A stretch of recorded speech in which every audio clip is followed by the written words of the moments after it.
Измами в Fortnite. Част 1.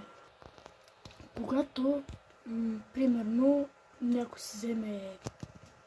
Сега ще ви кажа.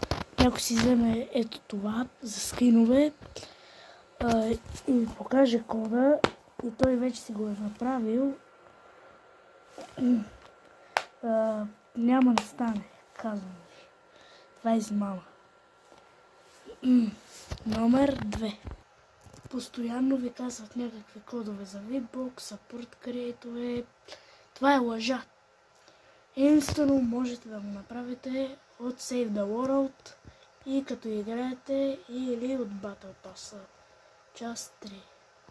Някой може да ви излъже да напишете код при стора и след това да ви вземем пари и ще стане лошо и не го правете.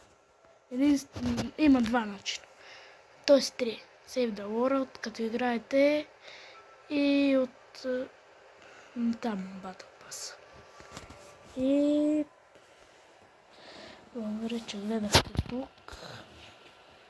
И чао от мен. Измами в Fortnite. Част 1.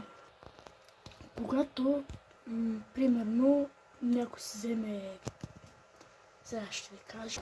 Някой си вземе ето това за скринове и ви покаже кода и той вече си го е направил.